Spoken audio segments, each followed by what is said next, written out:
Entonces, Carlos, ¿ya está en live? Ya está en live. Vamos a comenzar. Perfecto. Bueno, muy buenas noches. Para el Centro de la Imagen es un enorme placer recibir nuevamente el proyecto Carmen.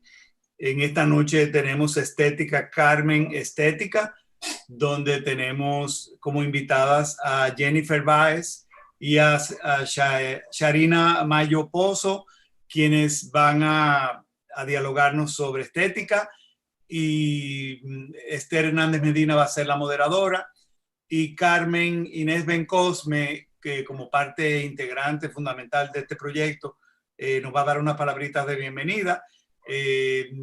Todos los invitados pueden ir formulando sus preguntas en el chat del live, que nuestra querida Esther, nuestra moderadora, va a ir atendiendo según va creando las oportunidades para formular las preguntas a nuestras dos invitadas.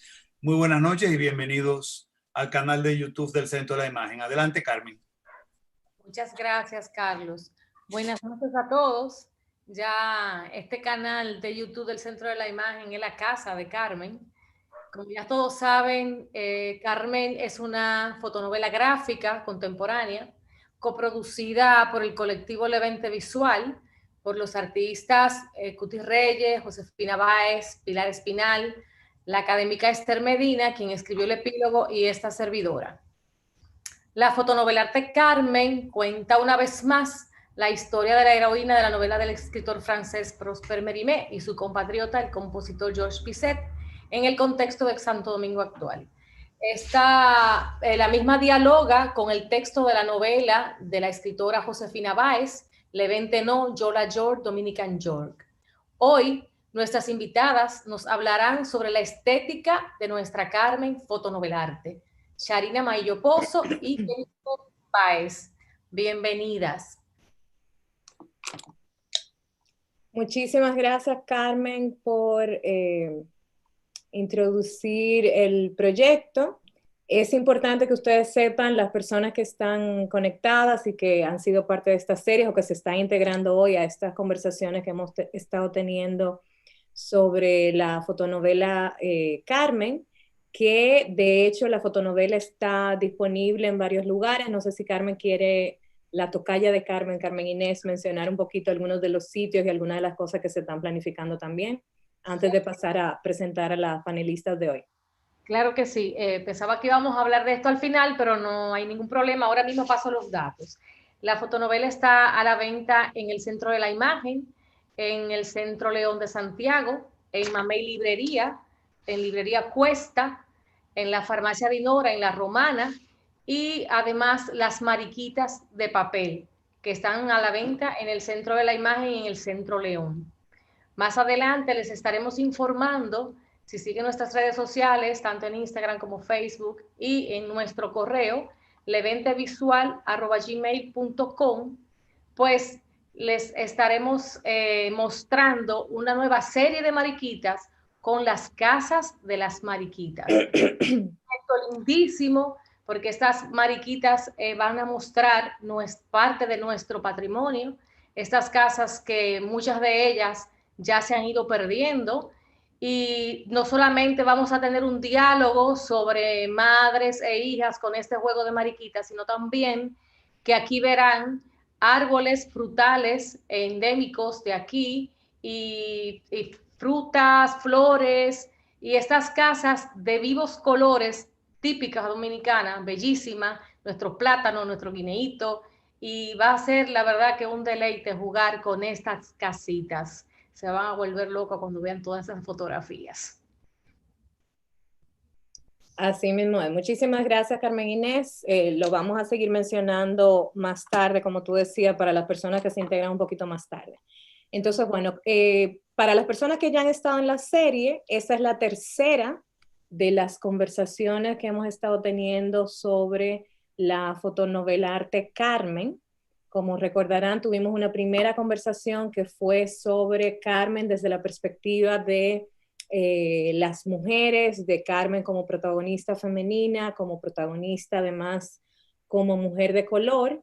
Luego tuvimos una segunda conversación sobre Carmen desde la perspectiva urbana, desde la perspectiva de la relación entre las personas de la ciudad y la ciudad, y nuevamente enfatizando el tema de que Carmen es una mujer de color, ubicada en el contexto de Santo Domingo como ciudad.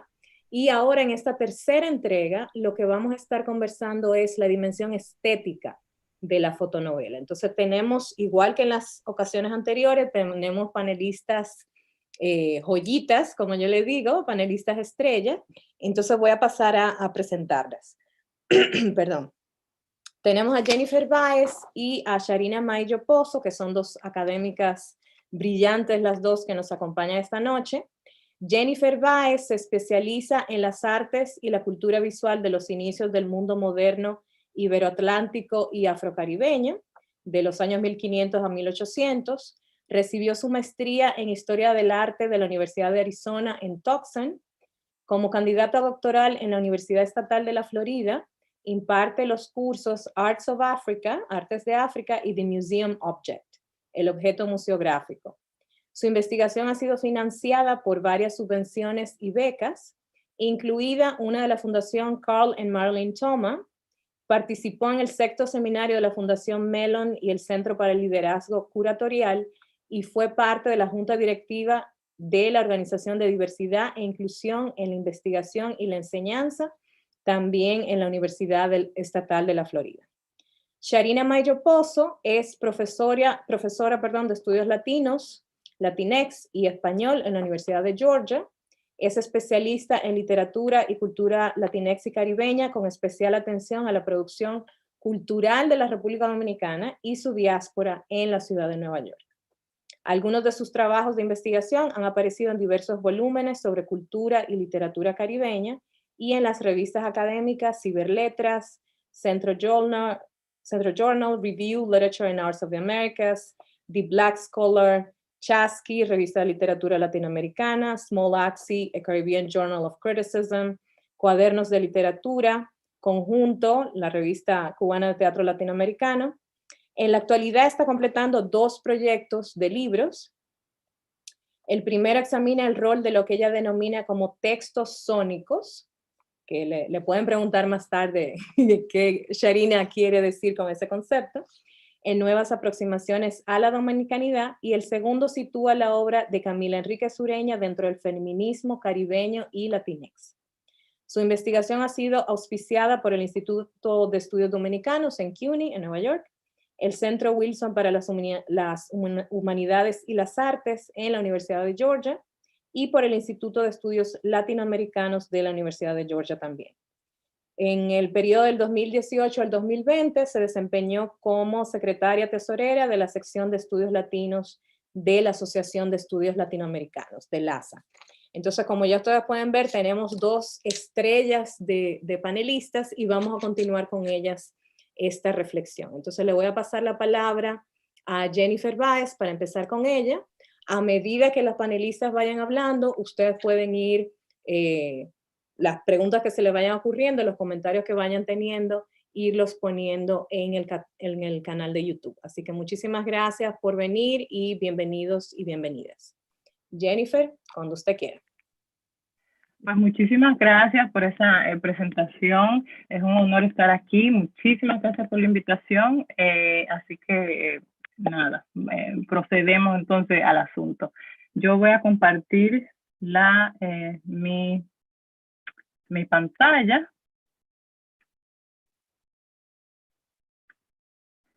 para sacarle el PowerPoint.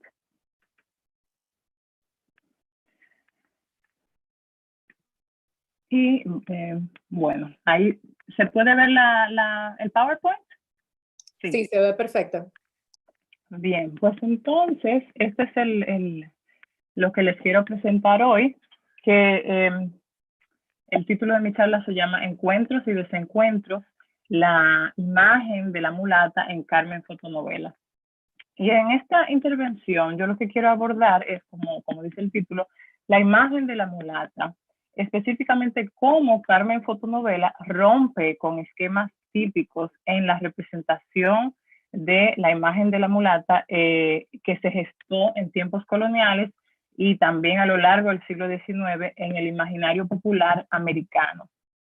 Y no solo cómo rompe con esos viejos esquemas, sino también cómo coquetea con esos esquemas, cómo los revisa, cómo los actualiza, cómo los encarna a modo de resistencia y también como forma de negociación de su propia subjetividad. Entonces yo lo que propongo es que abordemos este tema desde 3 escenas anclas que son el café y la sexualidad, la violencia machista y lo que le estoy llamando yo la mulata presuntuosa, porque tuve a Susana Baca, esa canción de Susana Baca, la fabulosa afroperuana, en repetición cuando estaba escribiendo esta charla. Así que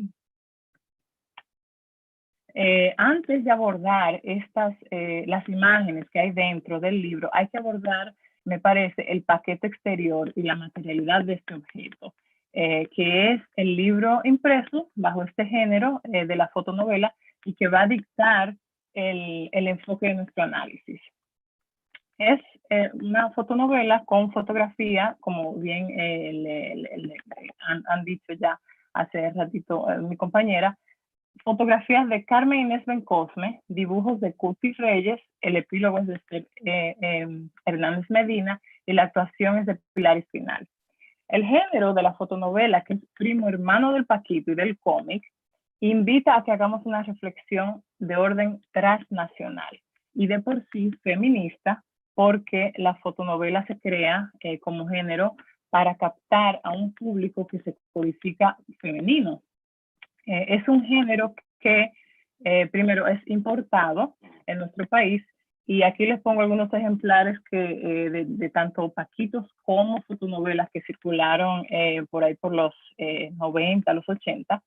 Pero yéndonos más atrás, la imprenta llega a nuestra isla, a Santo Domingo, no en el siglo XVI como en Nueva España, como en México, sino a fines del XVII. Según el escritor martiniqueño Moró de Semery, que visita el país en 1783. Y de hecho, la impresión más antigua que se conserva, publicada de una imprenta del país, es el novenario a la Virgen de la Altagracia, que es un librito que tiene una novena, una oración que se le hace a la Virgen, y al final de este libro está esta estampita, que es la imagen a la que uno tiene que contemplar a medida que está leyendo la novena. Y resulta curioso que la Virgen de la Altagracia sale al final de la fotonovela, como un cuadro que está colgado en la sala, y que a mí me parece un guiño al avance tecnológico, un guiño, como quien dice, al relevo de guardia, un guiño también a la apropiación tanto de cultos religiosos que vienen de España, como de las técnicas, las tecnologías de impresión y la apropiación de narrativas que ya vamos haciendo nuestras, ¿no? Lo segundo que hay que saber sobre el género de la fotonovela es que los personajes de historias retratadas se fraguan en movimiento, en el ir y venir. Es decir, que a medida que se difunden y circulan en masa, se comparten, van adquiriendo ciertas capas de ciertos matices. O sea, la malvada mexicana se puede transformar en una, como decimos, una desgracia dominicana, y así sucesivamente. O sea, que van adquiriendo otras lecturas a medida que va moviéndose de geografía en geografía.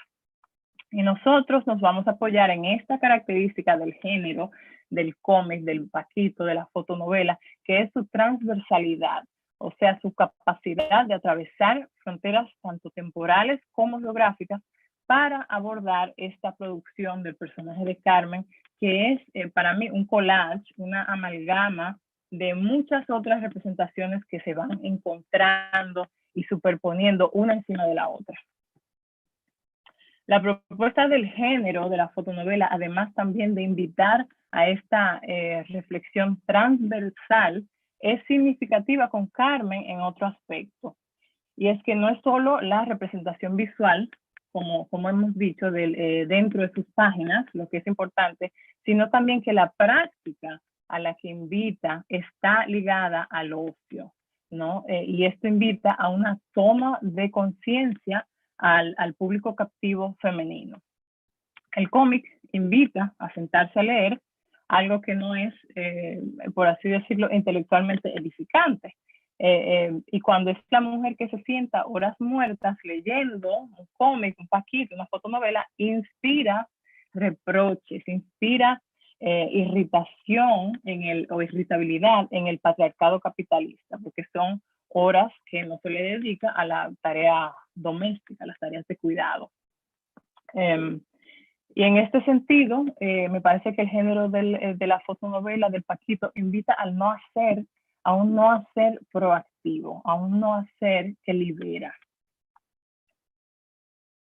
Así que, por tanto, la fotonovela para mí, la fotonovela Carmen, representa cambio, pero también invita al cambio. Y esto se articula también dentro de otras propuestas del repertorio del evento visual, como por ejemplo las muñecas de papel que se mencionaron hace un poquito, que representa a las mujeres negras, a la vez que las invita a ellas mismas a reclamar tiempo de ocio.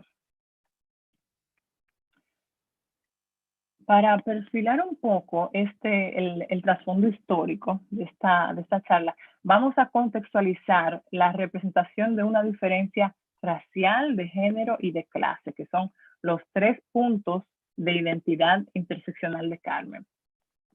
La representación de la raza se impone como fenómeno a partir de la Ilustración en el siglo XVIII, que trae consigo la preocupación por ordenar, por clasificar y por catalogar como forma de entender y como forma de controlar, por así decirlo, al mundo.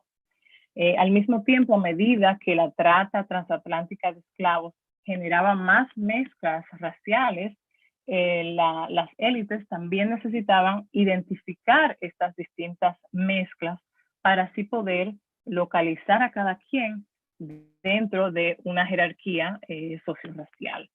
En México, en Perú, Ecuador, Colombia colonial, nace este tipo de pintura que ven en la pantalla, que es la pintura de castas, que responde a este tipo de inquietud por estratificar en la ciencia ilustrada. Y son pinturas de exportación que se producen en serie de 16 y retratan el mestizaje a partir de una pareja, un hombre y una mujer y un crío. Y se hace un intento por retratar psicologías y tienen un tono un tanto moralizante que trata un poco como de estabilizar el caos taxonómico. En el contexto caribeño hay un pintor que se destaca, que es el pintor italiano Agostino Brunias, que vivió en Dominica y que vivió trabajó para este señor que era el inglés Sir William Young, que tenía haciendas y esclavos, o sea que trabajó para un contexto esclavista. Y sus cuadros se producen dentro de ese contexto, pero desafiaban el argumento de la superioridad racial blanca, porque las negras y mulatas venían vestidas bien, tenían buena pinta y ocupaban posiciones de poder. Ahora bien, para leer estas imágenes de gente de color en el contexto transatlántico, en su justa dimensión, hay que saber que se hicieron por motivos diversos y también que tienen contextos de circulación diversos. No es lo mismo un retrato que insinúa la subjetividad del que posa, como la que estamos viendo en la pantalla, y como esta otra también que tenemos, que está en el Museo Metropolitano de Nueva York, no es lo mismo un retrato que una pintura de casta que no retrata a un individuo, sino a un personaje genérico. No es lo mismo también una imagen, una pintura de Agostino Brunias, que puede haber sido hecha para exhibirse en la sala de un hacendado esclavista inglés, como la imagen que tenemos a la izquierda, que una copia de también una pintura de Brunias hecha para los botones de un chaleco de un abolicionista francés, como se especula, para estos botones por su estilo y manufactura. Se pensaba antes que estos botones lo había usado Toussaint Louverture en su chaleco, pero no hay datos para confirmar eso. Pero sí eran parte de un contexto francés. Así que la circulación y la audiencia es importante y cambia la interpretación que uno le da a ciertas imágenes. Mulata etimológicamente viene pues de mula, ¿no? El cruce entre un burro y un caballo. Y según la catedrática Rebecca Brennan, es la figura de raza mixta más representada por artistas europeos en el siglo XVII y XVIII. Su cuerpo que representaba la permeabilidad entre lo blanco y lo negro. En Santo Domingo colonial, como en las demás colonias españolas, era difícil diferenciar el estatus social de las personas solo por el color de la piel. Y se querían pasar ordenanzas para frenar el uso indiscriminado de ropa fina en los negros y en los pardos libres que pudieran disimular cualquier condición social.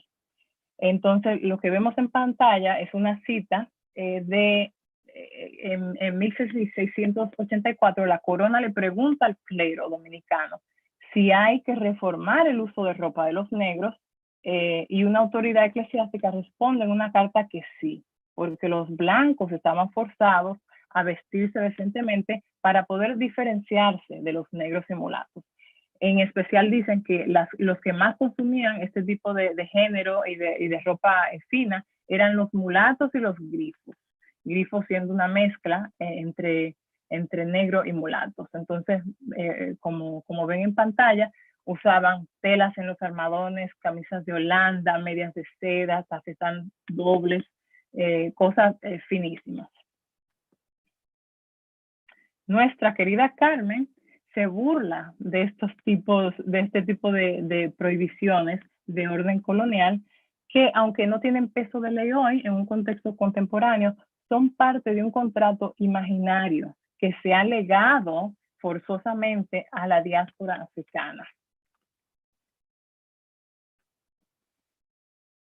Esta escena es la que le estoy llamando la mulata presuntuosa. En esta escena viene Carmen y va donde una señora que vende vestidos. Y la escena alude a la red diaspórica y el negocio de las pacas y las llamadas agáchate boutique, ¿no? Que uno va y uno busca, saca de las pacas lo que uno quiere. En la puerta de la señora no hay ningún cartel, no hay ninguna fachada comercial, pero le dijeron a ella que estaba ahí.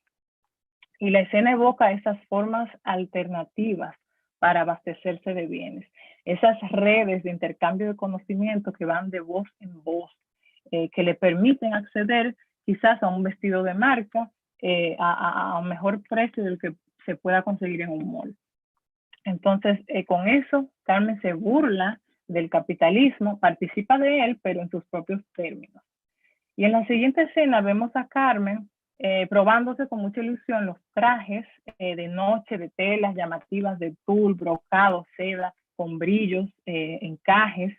Vemos su cara de felicidad, se le iluminan los ojos, se mira al espejo y le gusta lo que ve. Se pone contenta al verse en el espejo. Este episodio juega con el viejo esquema de representación de la mulata presuntuosa que aparece en representaciones de pinturas, de libros, de marquillas cigarreras cubanas, que son las litografías que aparecen en las tapas de las cajas de cigarro cubanas.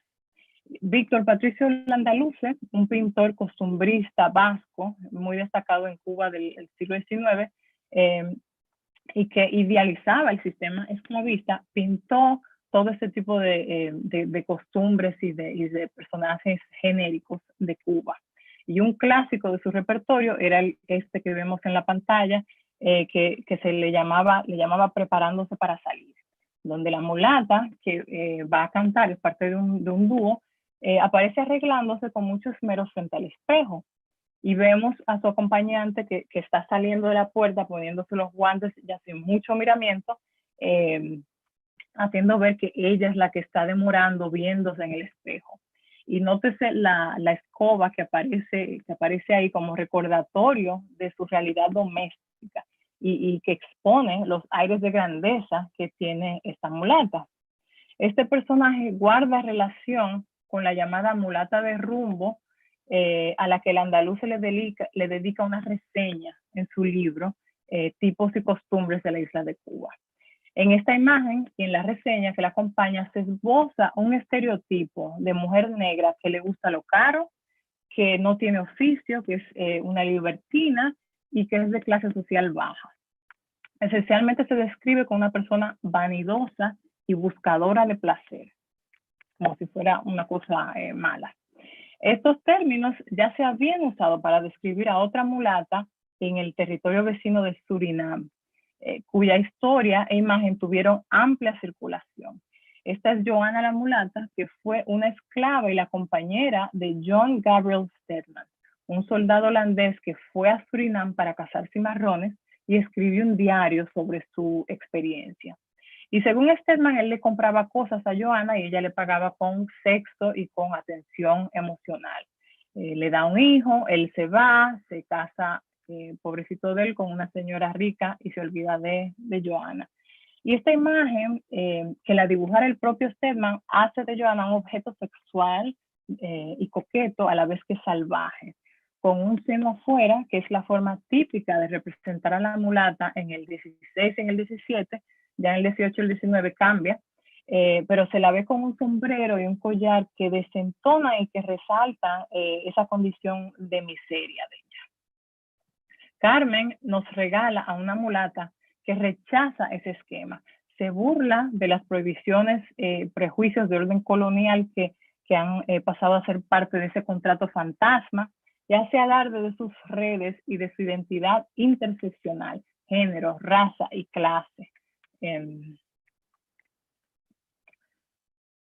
El café y la sexualidad. Bueno, en este otro episodio que a mí me gusta mucho, Carmen comparte un café y una merienda con un grupo de amigos donde ella le coquetea y se le insinúa en corillo sano a uno de los jevos. Y es una escena donde la mulata se ve empoderada como un ser sexual y donde el café se usa para evocar intimidad y familiaridad y para codificar un ambiente seguro, desde donde ella puede flirtear en plena confianza. Y esta escena choca contra el uso del café y la figura de la mujer afrolatina para evocar las dinámicas de poder y de género desiguales que entraban en juego en las plantaciones coloniales.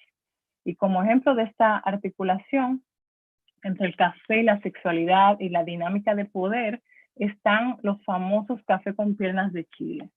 Los café con piernas de Santiago de Chile son establecimientos donde se sirve café y las baristas andan en minifalda y en tacones altos y los clientes son en su mayoría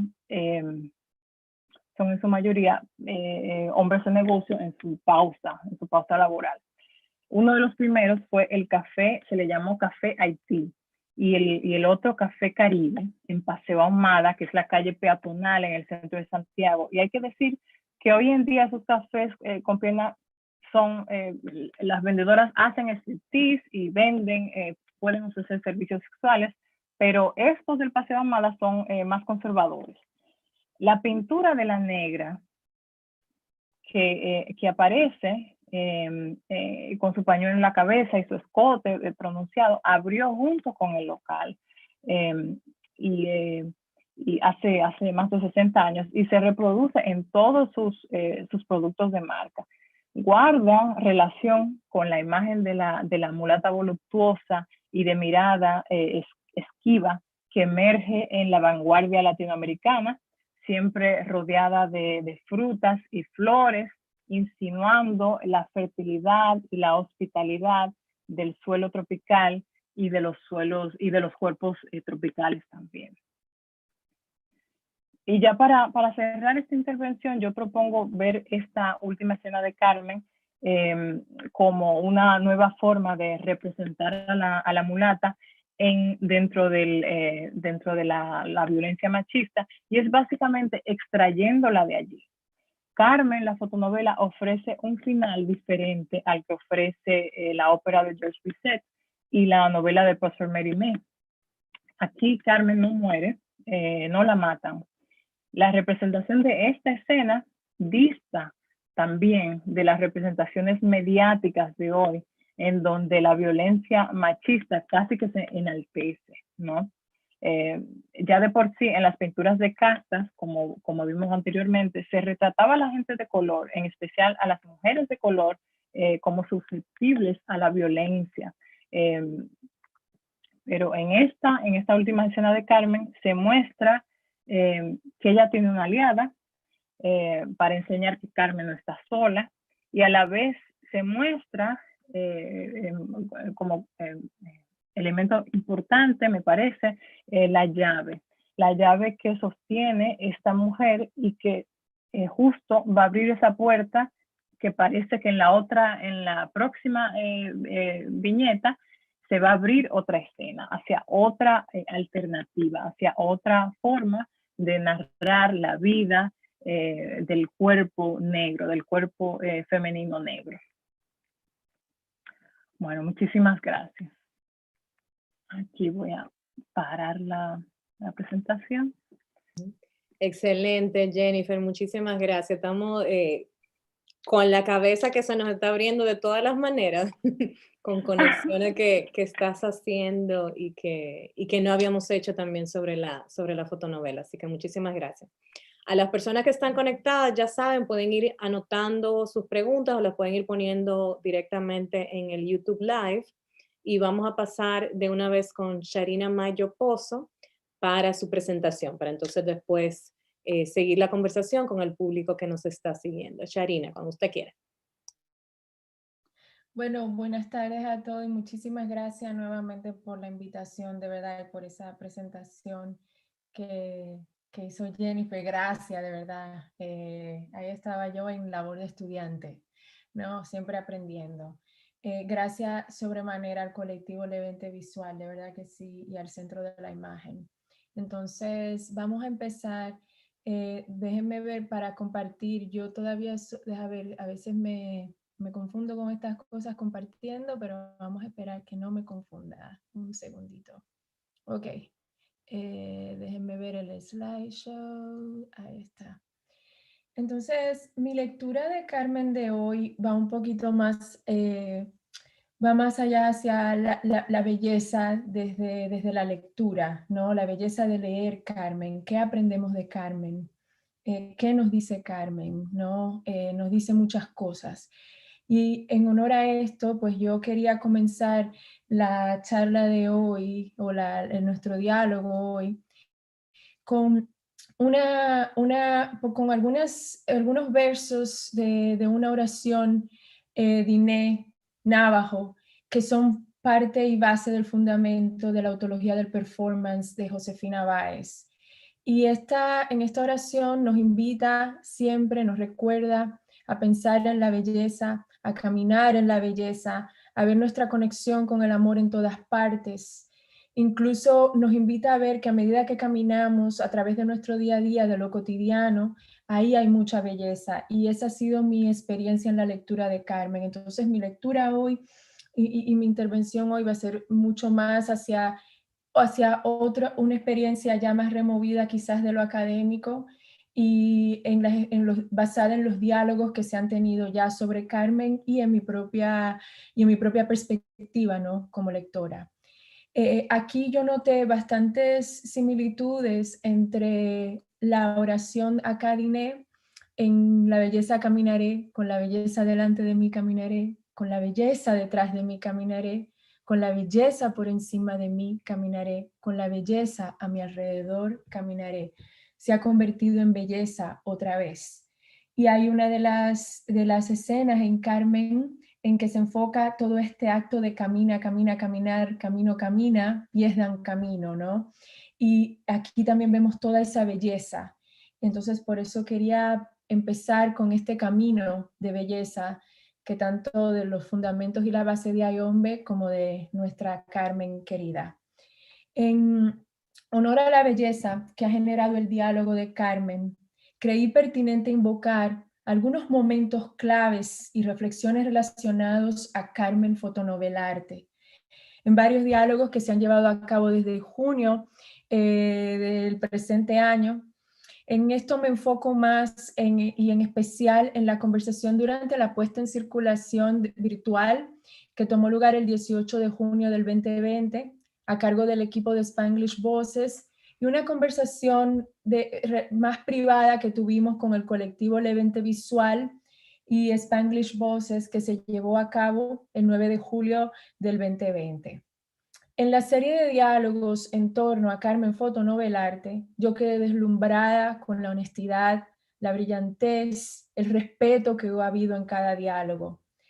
En cada uno de ellos se han destacado una serie de aspectos que han definitivamente marcado mi experiencia como lectora de esta exquisita pieza, que me han motivado a ver las infinitas posibilidades de belleza en Carmen, en sus creadores, en sus lectores, en la lectura en sí, en mi propia lectura.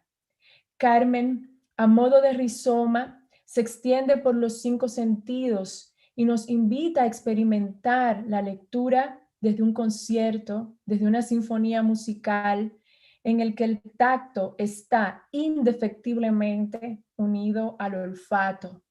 Tocamos el Mar Caribe con tan solo leerlo, ya sea a través de los recuerdos, de las memorias olfativas del salitre que toca las piedras del malecón, o de nuestros encuentros cara a cara, cuerpo a cuerpo con el azul infinito que tanto ha marcado nuestras existencias, nuestra subjetividad isleña que tanto aquí como allá, y digo aquí como que puede ser allá y el allá que puede ser aquí, como estamos en diferentes lugares, ¿no? Que tanto aquí, que nuestra subjetividad isleña, ¿no? Que está en lo que hablaba Jennifer, transnacional, yo diría transatlántica, global, ¿no? Añadiría un poco más ahí. Gracias, Jennifer, por traer esta colación, ¿no?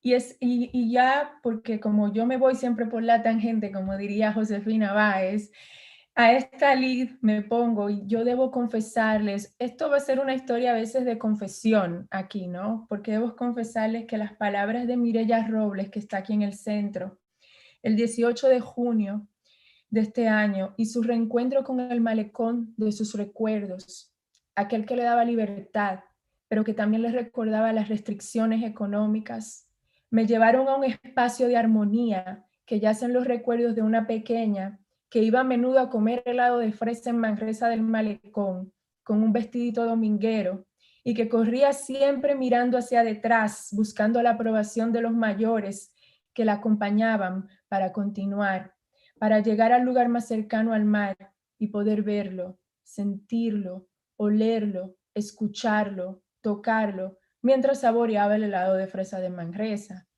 Y ya aquí no es secreto que esa pequeña era yo, ¿no? Y aquí algo que me invitó a ver Carmen todo esto, a modo de paréntesis en esto, es que Carmen no está buscando esa aprobación, ¿no? Carmen me llevó a ese lugar para ver cuánto uno busca la aprobación siempre y Carmen no hace eso. Decía Jorge Herrera de León en una de las conversaciones que tuvimos que Carmen nunca tiene el mar de espaldas, siempre lo tiene de frente y no hace apología por eso, ¿no? Y no busca aprobación para ver ese mar, la infinito y la libertad que le otorga, ¿no? A eso añado yo. Y ya ven que me fui una vez por la tangente, pero ahora vuelvo, ¿no? Entonces, en esto, ahí hubo uno de tantos encuentros como lectora para mí, con la belleza de ser y encontrarme en el texto. Algo de lo que habló Jorge Herrera de León, a quien cito otra vez, en uno de los diálogos que sostuvimos sobre Carmen. Y aquí me cito sus palabras que también comparto con ustedes. Tengo 2 computadoras aquí, estoy súper tecnológica, entonces toco una y creo que toco otra, ¿no? Si me vieran, esto es un concierto, ¿no? Jorge Herrera de León dice, me di cuenta de lo que he cambiado sobre la lectura de Carmen, ¿no? De las cosas que hice y no recordaba, cosas que me hubiese gustado haber hecho y no hice. Veo una escena y me acuerdo cuando hacía esto, cuando me subía a la guagua. Y aquí tenemos que pensar que esto lo está diciendo un hombre y es una mujer afrodominicana que ha estado en los márgenes, que le lleva a él a pensar en todo lo que no ha hecho, ¿no? Entonces esto para mí es súper importante, ¿no? Y esto también, de paso, me lleva a pensar en otra capa de belleza en esta obra, la de ver que a través de la lectura también podemos encontrar esas experiencias humanas, cotidianas y conexiones espirituales que, como bien señalaba Camila Enríquez Ureña, y aquí la tengo en honor a otra de nuestras mujeres, ¿no? Ella hablaba, decía en invitación de la lectura, esto nos ayuda en nuestro desarrollo espiritual, o sea, la lectura, y a establecer con estos libros un nexo vital, una relación a través de la cual se sienta crecer espiritualmente y se siente el placer en ese proceso, ¿no? Y a eso nos invita Carmen, al placer en ese proceso, ¿no? Carmen es también, como señalara J.P. Infante, un texto que se experimenta, ¿no? Uno que nos remueve de toda pretensión, ¿no? Y te lleva, añadiría yo, a la simpleza, a experimentar momentos de belleza todos los días en medio de las adversidades, de los retos, de las estrecheces económicas, ¿no? En las que hablaba Mireya, ¿no? Y esto lo veo, por ejemplo, yo ya yéndome un poquito más a Carmen, y perdónenme que ahora estoy con el dedo que le di otra vez a la otra computadora, y esto me lleva aquí, ¿no? En las páginas 5 y ahora les muestro las 6, ¿no?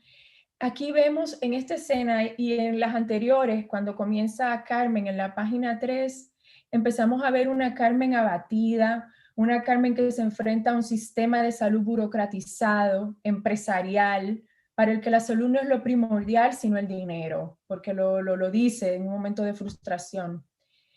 Sin embargo, en el acto simbólico de pasar la página para ver lo que sigue después, experimentamos junto con Carmen el momento de frustración, pero ¿saben qué? No nos quedamos allí.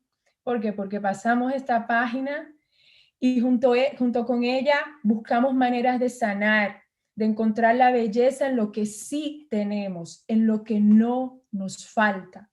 Y aquí, por ejemplo, vemos como ella dice, vamos a las matas, rociando las maticas de la doña, esto la sana, esto me sana.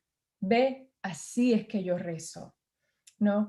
Me detengo aquí, y esto para mí, esta escena fue muy importante, porque este es uno de esos momentos en que Carmen fotonovelarte, no hay pinceladas, hay muchos de estos momentos, ¿no? En lo que todo es, en lo que todo se siente, en lo que todo se ve real, en el que somos unos con Carmen, en el que sanamos con Carmen, en el que superamos las adversidades con Carmen, ¿no? Continúo analizando un poco varios de los ponentes, las contribuciones que han hecho. Varios de ellos en la serie de los diálogos también han hecho hincapié en la centralización, y también lo ha hecho Jennifer, muchísimas gracias Jennifer, y centralización y visibilización de cuerpos y espacios otros, ¿no? En este caso, el cuerpo de Carmen, mujer afrodominicana, como bien mulata, como nos explicaba Jennifer, y el malecón, ¿no? Espacios de la ciudad que dejaron de ser neurálgicos de la capital dominicana, pues en la década de los 80. Esther Medina Hernández, por ejemplo, nos recordó en una de las conversaciones, y me van a disculpar porque obviamente me perdí, sí, no me encontré, que Carmen Fotonovelarte tiene la particularidad de que vuelve a centrar el malecón. Y aquí lo vemos, llegué al destino de siempre, el malecón. El malecón es el centro, ¿no? Aquí vemos también, y esta es mi pequeña sorpresa, Dios mío, yo necesito un asistente, Carlos. Sí, aquí vemos también como Carmen, este es el lugar donde Carmen se declara diosa. Y esto Carmen lo repite 11 veces. En el malecón hace su manifiesto feminista, se declara diosa en el centro, en lo que es el centro del malecón. Entonces, casi de modo formulaico, y ya veremos luego si hacemos un paralelo con las veces que se repite la palabra música, que les comento luego, Vamos a ver cómo se hace centro, se hace su manifiesto partiendo del malecón con la música. Y eso ya hablaré un poquito después hacia el final. En la obra, el cuerpo de Carmen recorre su ciudad, una que ella, como bien decía Esther, anda, ve, disfruta como quiere y le da la gana. En este sentido, Carmen Fotonovelarte es un espacio liberatorio, redentor, en el que nuestra protagonista no es víctima, sino que surge como una especie de ave fénix en cuerpo de mujer de las cenizas de la novela de Mérimée y la opereta de Bizet, pasando por el filtro del Levante No, Yola York, Dominican York y las Mariquitas, en este caso también, y luego cobra vida visual, histórica, literaria, material en Carmen Fotonovelarte. Esto no es un hecho aislado. Carmen Fotonovelarte no pasó como Deus ex machina. No, Carmen es parte de un proceso, de una belleza que se ha venido produciendo por años, ¿no? Y me voy a detener un poco en esta imagen. Y yo estuve quedada en esta imagen y no les miento. Los que me conocen saben que soy un poco obsesiva. Me quedé en esta imagen por varias horas viendo los anaqueles que hay aquí. Entonces yo vi que no ven el azul ahí, en el centro de estos anaqueles, en esta sala, está el Levante No, Yola York, Dominican York, ¿no? Está ahí la obra, ¿no? Parte del centro de lo que es Carmen, porque Carmen sale del Levante, ¿no? Y luego arriba en el otro azulito podemos ver por acá que ahí está Canto de Plenitud, ¿no? Entonces vemos esto como un proceso de lo que es la obra josefinesca, ¿no?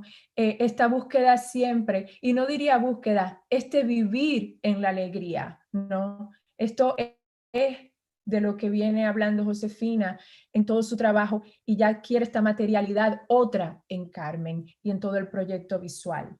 Entonces, nuestra Carmen es así, hija, sobrina, y ya le verán por qué digo eso, un guiño, amiga de un conjunto de mujeres y algunos hombres, no es víctima del sufrimiento, su historia no es una de victimización y quiero hacer hincapié en eso, más bien su fuerza y constante diálogo con la belleza en medio de situaciones apremiantes evoca que el lector, como nos recordaba JP, empatice con ella, no porque está sufriendo, sino por su alegría y su humanidad.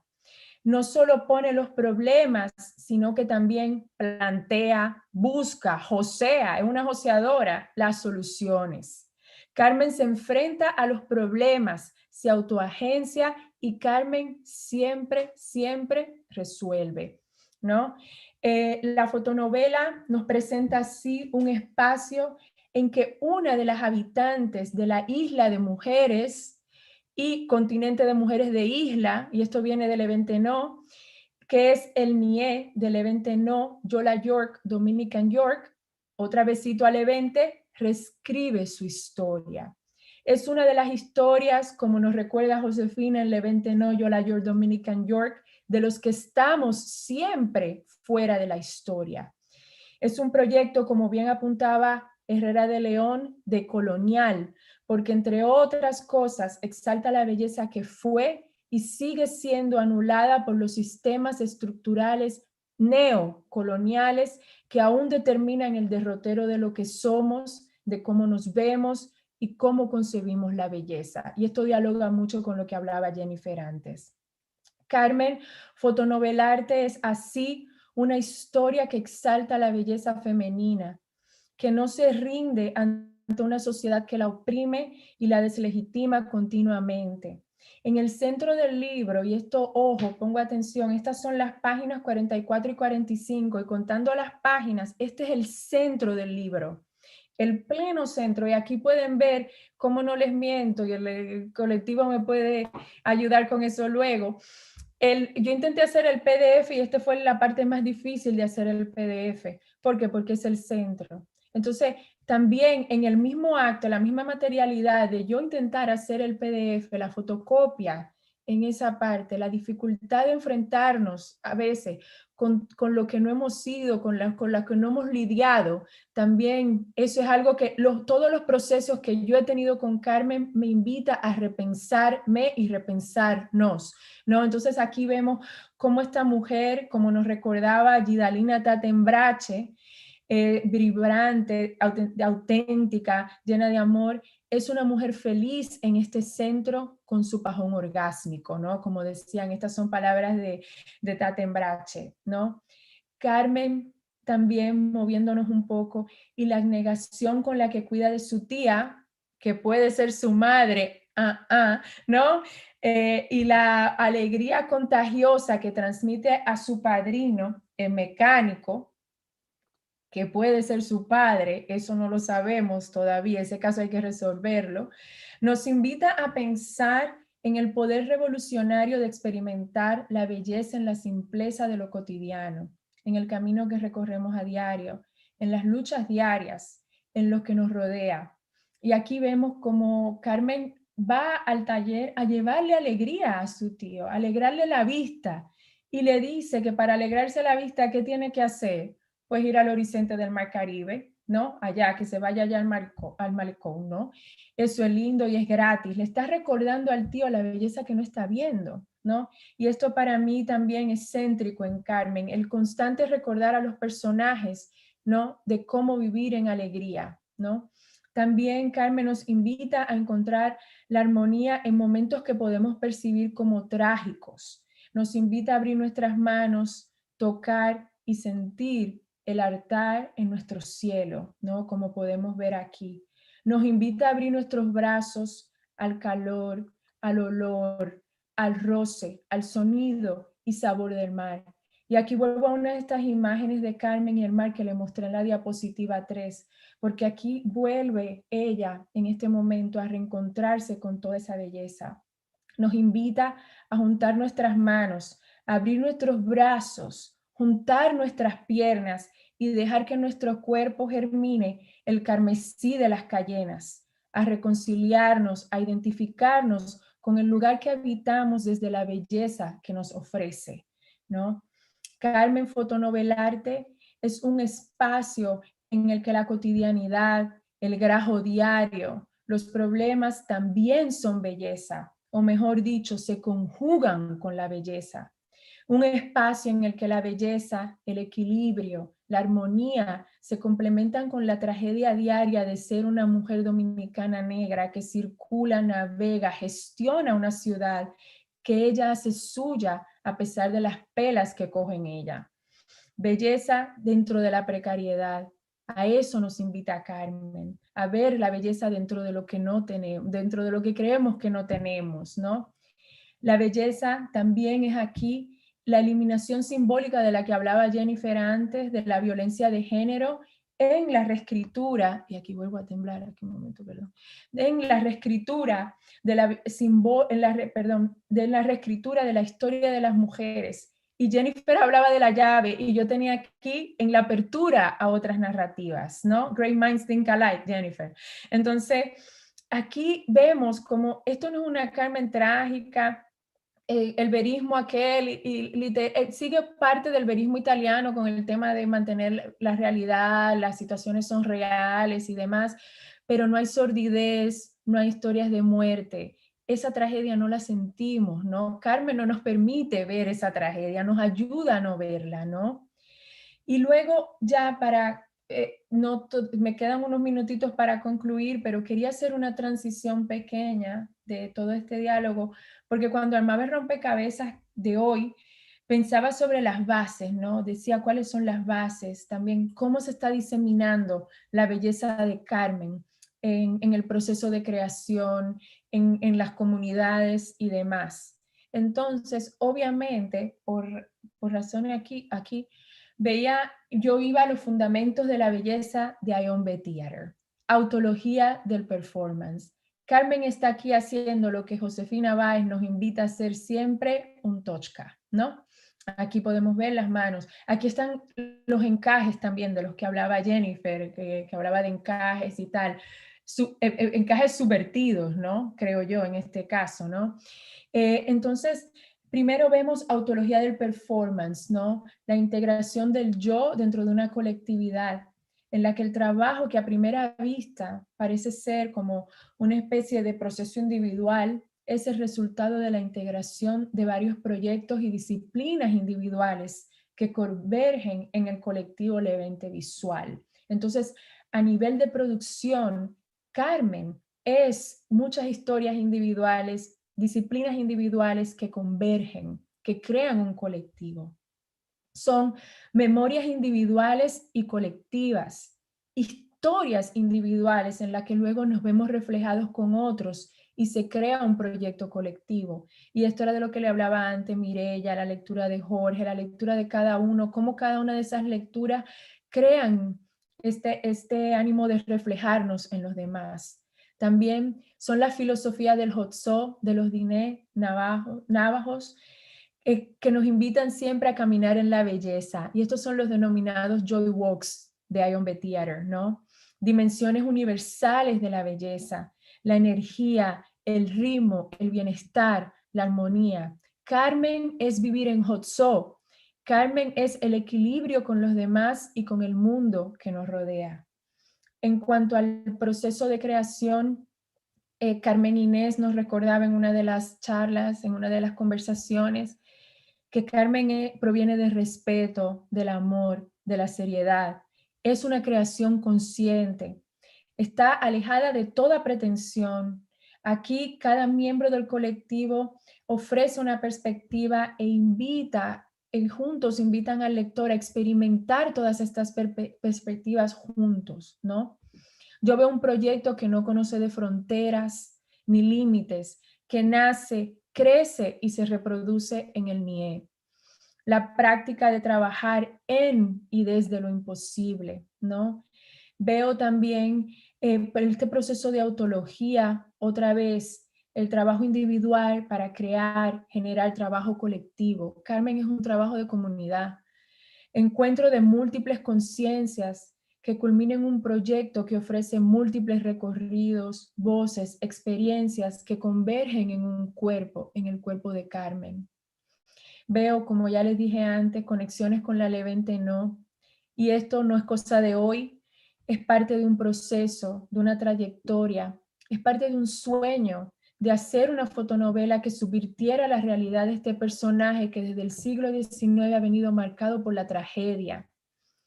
Carmen, además, y me van a disculpar, es el proyecto del Levante Visual, es un proyecto de mariquitas, de exhibiciones, de futuros podcasts, de adaptaciones en diversos espacios. Carmen es crear belleza en comunidad, y aquí les muestro. Carmen es crear diálogos intergeneracionales. Y aquí, por ejemplo, les muestro, empiezo por acá, estos son de los diálogos intergeneracionales, estos son los talleres que se han ido haciendo con Carmen. Carmen ha estado trabajando en esto, Pilar, Esther, ¿no? Con padres, madres e hijas, ¿no? Aquí del otro lado, y esto fue hace unos meses atrás acá en Georgia, en mi clase de Coming of Age Latino, como ser latino en los crecer latino en los Estados Unidos. Y aquí lo que me sorprendió, había 26 estudiantes allí, todos de diferentes, diversos, ¿no? Chicos, chicas, de lugar, no había, dominicano había uno, ¿no? De todos los lugares diferentes. Sin embargo, aquí vemos, estaban todos en un momento como un modo de sinfonía cortando mariquitas y luego todos crearon su propia historia intergeneracional partiendo de Carmen, ¿no? Entonces aquí vemos cómo Carmen se reproduce en mi espacio pedagógico, ¿no? Cómo me ayuda a que los estudiantes de diversos grupos puedan identificarse con Carmen y crear sus historias a partir de Carmen, ¿no? Carmen es también un proyecto que se nace y se disemina en el ojo de una pandemia. Entonces, Carmen ha sido un proceso creativo hasta en el proceso de diseminación, ¿no? Lo que contaba Carmen Inés. Carmen, el personaje contestando las llamadas, ¿no? Para las ventas. Entonces, Carmen ha sido creativa hasta en el proceso post-creación. Carmen sigue viva y sigue joseando, porque Carmen era la que contestaba, ¿no? Buscándosela. Carmen, aquí, ojo, y ya con esto, con los sentidos voy a terminar, porque con los sentidos comencé de algún modo. Josefina Báez nos decía que el referente son mis sentidos, que escuchan cómo estas mujeres, cómo las mujeres hablan. Carmen nos ayuda a conectar con nuestros sentidos desde nuevas sensibilidades, o quizás sensibilidades que ya estaban, pero con las que aún no conectábamos. Nos ayuda a conectarnos de una manera diferente con la vista, con el olfato, con nuestro tacto, con nuestro gusto, y más para los que estamos en la diáspora, y me van a disculpar que quiera aquí robarle el escenario a los que están en la República, pero imagínense ustedes las memorias gustativas cuando uno está leyendo y viendo ahí el yaniqué, que la galletita, el café, que no sabe igual aquí y todo aquello.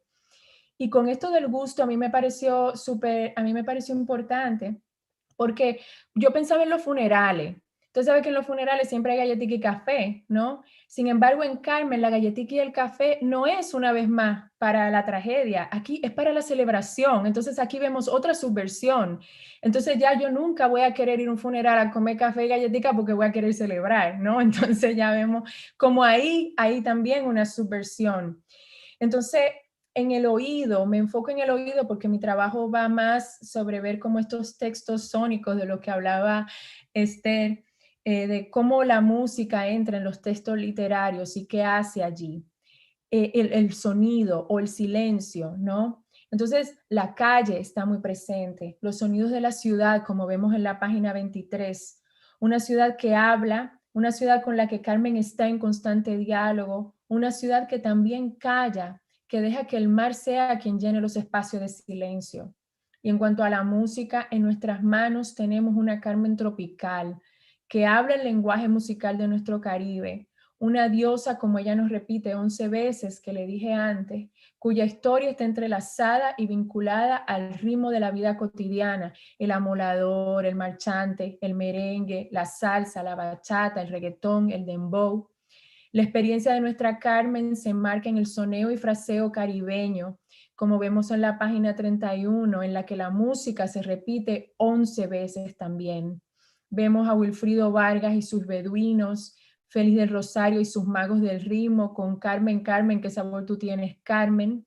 La presencia de la música me hace pensar en Carmen Fotonovelarte como una oda, otra vez una sinfonía caribeña, a una Carmen que baila, que vive, que camina con gozo en el alma y en su ser, en un lugar del Caribe que se inscribe en nuestros sentidos y nos adentra en el mundo de la belleza a través de memorias auditivas, de un gozo permanente que se enmarca en lo que Fernando Valerio Holguín denomina como la tradición órfica del Caribe. Ya a modo de conclusión, para to not overstay my welcome, ¿no? Aquí vemos, les dejo aquí con la oración Diné con la que empecé, que creo que es parte fundamental de Carmen, y ya cierro con las palabras de Pilar Espinal, nuestra querida Carmen, quien define el proyecto de Carmen Fotonovelarte como un proyecto enraizante, la belleza que habita en todo el proceso, la oportunidad, el espacio de volver a ser belleza otra vez. Muchísimas gracias. Muchísimas gracias a ti, Sharina. Mira, me están llegando comentarios de un montón de gente diciéndome de lo espectaculares que les parecen las dos intervenciones, y por supuesto yo estoy diciendo lo mismo. De verdad que estamos súper contentas, felices de verdad con las intervenciones de ustedes. Voy a empezar con un comentario que ya nos pusieron en el canal de YouTube. Amarilis Cueto comenta: la fotonovela Carmen es una verdadera obra de arte, donde se muestra parte de la idiosincrasia nuestra. Bravo Carmen Inés por el trabajo fotográfico. Yo voy a empezar con un par de preguntas de cosas que me surgieron escuchándolas a ustedes, en lo que la gente se anima. Ya ustedes saben, recuerden poner sus preguntas aquí en el canal de YouTube. Las dos preguntas pueden ser para las dos, pero se las voy a dirigir a las que me provocaron lo que voy a plantear. A Jennifer le quiero preguntar, me encantó esa trayectoria, ese recorrido histórico, Jennifer, que hiciste con la figura de la mulata, porque conocemos mucho de esa historia, pero las que no somos ni historiadoras, ni estamos en tu área, no necesariamente hacemos esas conexiones. Yo de hecho comentaba, mientras ustedes hablaban, de hecho le comentaba a Josefina que, por ejemplo, de las pinturas que tú presentaste sobre las castas en América Latina y el Caribe, yo utilizo de hecho una de esas pinturas cuando estoy hablando de raza y racismo en América Latina y el Caribe, precisamente para explicar que funciona de manera diferente al One Drop Rule de aquí de Estados Unidos. En Estados Unidos el sistema racial es o blanco o negro o una cosa o la otra, mientras que en América Latina, porque el proceso histórico fue diferente, el racismo incluye y el sistema racial incluye, contempla la posibilidad de la mezcla y de ahí surge precisamente la mulata. Entonces, me encanta la forma en que tú lo planteaste del contrato imaginario, del legado del contrato imaginario, que ya no es ley, ya, pero sigue siendo el legado colonial. Entonces me gustaría que ampliaras un poquito sobre esa idea y sobre cómo Carmen, el personaje en la fotonovela, desafía, que lo comentaste un poco, pero me encantaría que ampliaras un poquito más sobre esa idea de cómo Carmen, asumiendo lo que había sido un estereotipo para denigrar a la mulata, el de la mulata presuntuosa, que originalmente realmente era una crítica, Carmen como protagonista lo transforma y desafía ese contrato imaginario. Entonces mi pregunta es, desafiar ese contrato imaginario y esos elementos que tú planteaste sobre la fotonovela, ¿qué importancia tiene eso para los grupos de los que Carmen forma parte? Y tú lo mencionaste también y Charina lo mencionó también. Esa identidad interseccional de ser negra, de ser mujer, pero también de ser de los sectores populares, o sea, esa interseccionalidad de clase, de género y de raza. Y me encanta la idea que han planteado las dos y ha salido también en los conversatorios anteriores, de redefinir las posibilidades, ¿verdad? Y del autocuidado y de cómo eso de por sí es ya un cambio profundo. A Charina, que por cierto me encanta la forma en que dijiste que Carmen es una joseadora, que es lo de plantear, lo que planteamos en sociología y en otras disciplinas de las estrategias de sobrevivencia, pero cuando se plantea como joseadora no es simplemente que se está tratando de sobrevivir, sino que se hace con una actitud que es diferente, es una actitud, como tú decías, de alegría. Entonces, a Charina lo que me gustaría es preguntarte, o bueno, pedirte que amplíes, lo hiciste un poquito al final, pero que amplíes un poco más sobre las conexiones entre Carmen y el trabajo anterior de Josefina Báez, que lo empezaste a plantear, pero especialmente ese vínculo con la Levente, porque hay muchas personas que nos están escuchando, que nos están viendo esta noche, que no necesariamente han leído Levente o que no conocen el trabajo anterior de Josefina. Y para quienes no lo saben, porque no lo dije al inicio, Charina es la biógrafa oficial de Josefina y su trabajo. Entonces, me gustaría escuchar un poquito más sobre eso. Y a nuestro público, sigan poniendo sus comentarios y sus preguntas en el canal de YouTube para que sigamos la conversación. Jennifer, ¿quieres empezar tú? Okay. Sí, pues me encantó tu pregunta, porque lo del contrato imaginario lo trabajé en la charla, porque son cosas que son impedimentos con los que uno se topa hoy en día y uno no sabe de dónde viene, porque no son ordenanzas, no son leyes, no son cosas factuales en muchos de los casos, pero uno se siente que no es bienvenido, por ejemplo, en ciertos espacios. no se siente que no puedes pararte y sentarte en lugares donde otra persona con menos pigmentación lo pueden hacer, o por así decirlo. Entonces, ¿de dónde viene esa imposibilidad de uno poder moverse en el espacio? Esos son contratos imaginarios que se forjaron en tiempos coloniales.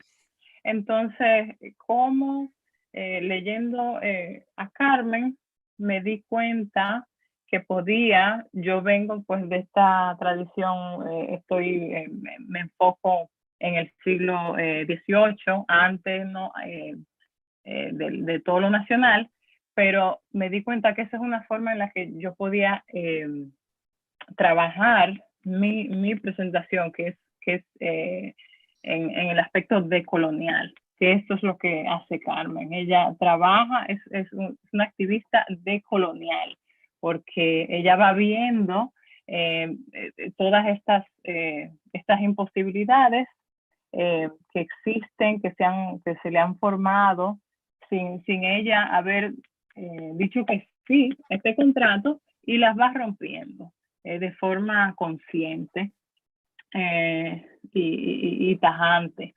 Así que por eso de esa es la forma que yo pienso que ella interviene, de forma decolonial. Ella interviene con rompiendo ese contrato imaginario.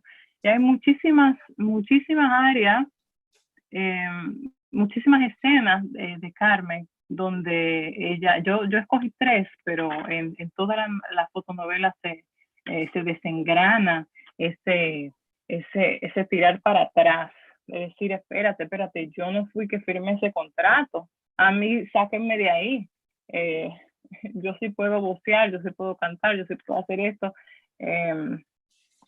y me dio y fue muy emocional para mí. Eso fue un momento muy emocional, porque para mí es como con la voz, de sentirse de que no puedo hablar, no debería de hablar, pero ¿por qué? Y uno buscar hurgar en uno, a ver de dónde es que viene eso, y muchas veces es histórico, además de personal, es histórico.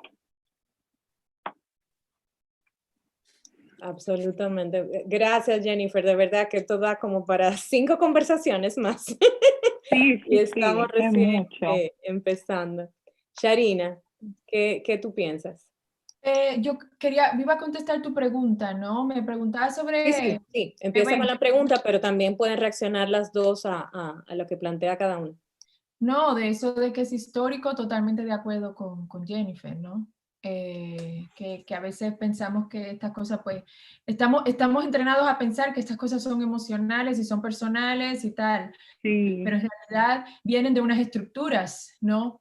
Que han sido impuestas sobre los cuerpos, ¿no? Entonces, de ahí a que sea histórico totalmente. Y mira, y cuando hablabas de lo del café con piernas, es que también yo me rehusé. Cuando yo fui a Chile, yo dije, esta que está aquí no va a entrar café con piernas, porque esa fue mi postura subversiva, ¿no? Precisamente por eso.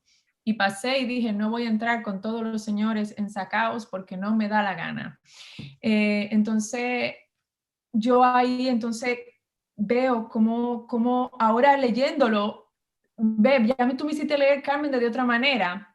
Gracias porque otro fin de semana, porque ahora voy a mirar Carmen desde el Café con Piernas y mi propia actitud cuando yo viajé a Chile, que no quise entrar a Café con Piernas, entonces ya, gracias Jennifer, ¿no? Más trabajo.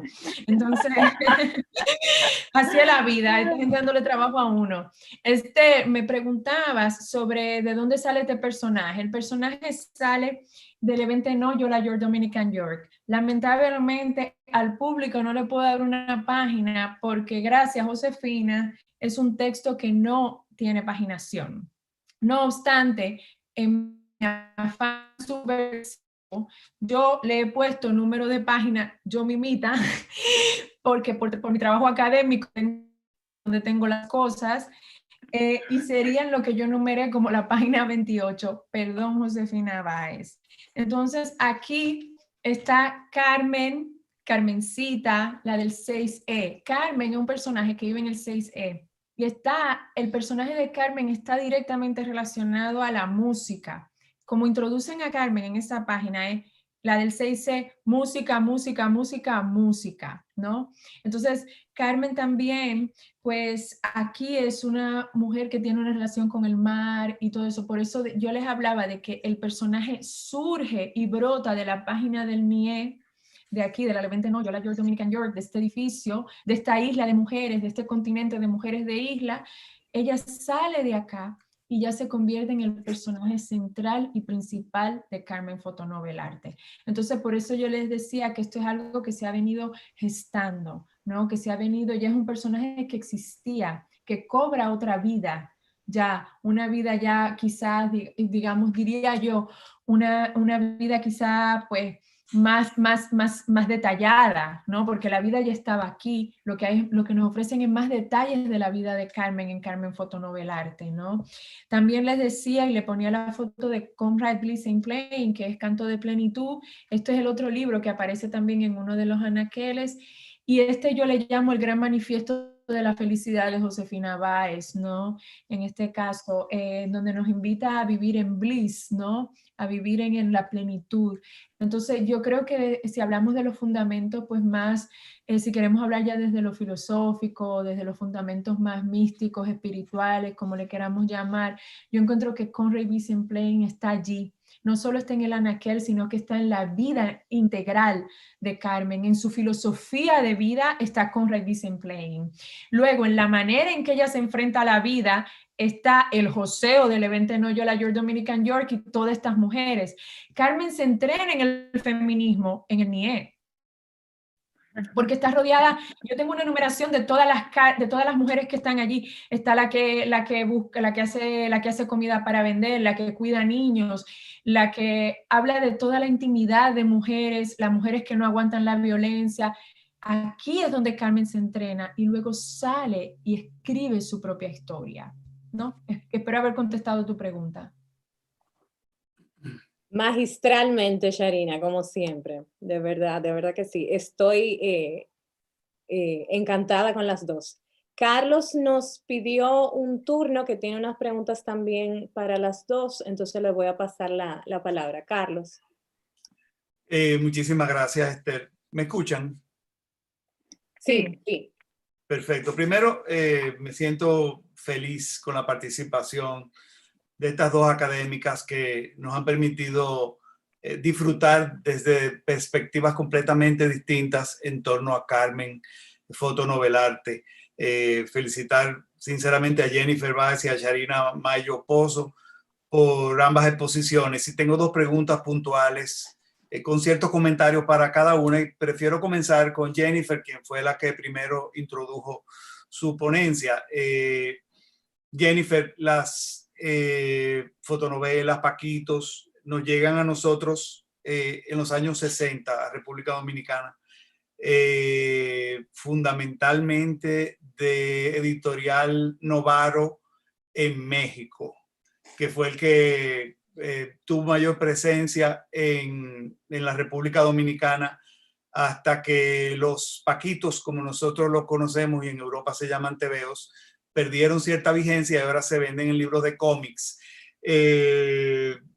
Me gustó mucho esa idea tuya de que es una mezcla entre ambos, que ninguno habíamos visto esa lectura. Al menos yo personalmente, aunque había hojeado Carmen millones de veces, no había descubierto eso, y me gusta mucho cómo a partir del término de mulata tú haces un guiño en las narrativas y nos permite ver esas lecturas transversales que muchos no habíamos descifrado y decodificado a través de este trabajo.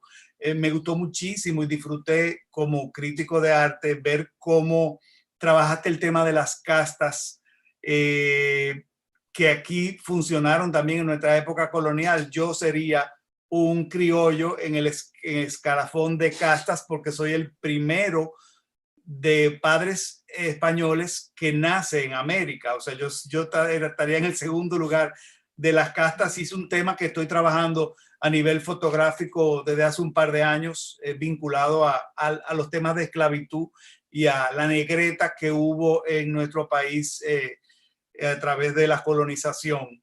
Me gustaría introducirte, no sé si estás al tanto, tú por supuesto sabes que la primera república negra en las Américas fue Haití, cuando proclamaron su independencia, pero tuvieron también un primer emperador negro y una primera emperatriz negra en el 1851, Faustino I y Adelita I, quienes puedes conseguir en la Biblioteca de Nueva York imágenes de la coronación de ambos, fotografiadas y registradas por Hartman, que fue el primer fotógrafo que llegó a la Española o a la isla de Santo Domingo, como quisiéramos llamarle, a captar y a introducir la fotografía. Nos llegó 11 años luego de que se había patentado el invento, que había llegado a Cuba en 1840, y nosotros tuvimos que esperar al 1851 que este señor llegara en una goleta,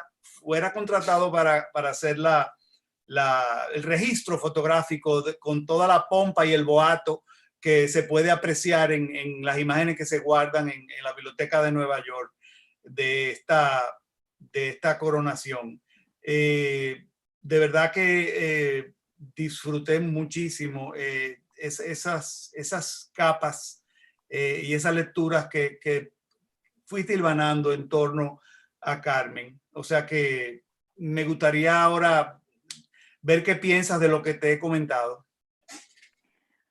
Pues muchísimas gracias por esos comentarios que me hacen pensar que no estaba hablando así del aire, sino que tenía algo en la cabeza. Así que muchísimas gracias, Carlos. Y estaba pensando, cuando me dijiste de esto, del proyecto que estás haciendo ahora fotográfico, ¿de dónde vas a sacar todo el proyecto fotográfico en base como a castas, en base a esta estratificación racial en Hispaniola, en Santo Domingo? ¿De dónde vas a sacar esos los nombres de las diferentes castas? Porque según yo tengo visto, solo en Valverde y en José Luis Peguero, Luis Peguero, el hacendado de Baní, son los que, el que escribió la historia de la conquista, son los que en sus narrativas dicen, aquí en Santo Domingo tenemos tal, tenemos grifo, tenemos eso, que no es lo mismo que hay en México, en Nueva España, y tampoco es lo mismo que hay en el Virreinato de Granada. Entonces cambian un poquito esas Sí, y quién sabe a quién se refieren. Eso también indica de lo inestable que eran esas clasificaciones y de que se podían, que eran fluidas. Con la ropa uno se podía cambiar de raza y por eso las restricciones, las ordenanzas de que no es posible que todo el mundo pueda ir con la calle con cosas finas, porque eso confunde. Entonces, eso me pareció, eso te quería comentar. También sí conozco esas ilustraciones del emperador y la emperatriz negra. Me parecieron fascinantes. No sabía que fue el primer fotógrafo que vino a la isla, pero sí conocí y montamos una exhibición en la universidad donde trabajo con reproducciones tamaño en persona de esas imágenes que son impresionantes. ¿Y dónde consiguieron los derechos para esas imágenes? ¿Con la misma Biblioteca de Nueva York? ¿No sabes? Los derechos. Fue una exhibición de alumnos. Fue un educativo y académico, claro. Sí, exacto. Claro, no fue comercial. Claro. No necesitábamos permiso, esos derechos. Pero qué bueno. Sí. Sí. De verdad que disfruté mucho de trabajar ver esos guiños que fuiste trabajando y te felicito sinceramente. Ay, gracias. Ahora quisiera, si me permite, entonces la segunda pregunta es dirigida a Sharina. Sharina, esas múltiples lecturas también que tú propones a partir de la belleza me llevan a pensar en Kant, y volvemos a trabajar también aquí con diversas capas semánticas donde tú juegas con el uso de la memoria, evocas y hurgas en discursos neo y decoloniales en torno a la figura de Carmen. Una mujer que se piensa y se repiensa, algo que la misma cotidianidad nos está obligando a hacer, que tenemos que repensar toda nuestra vida de ahora en adelante.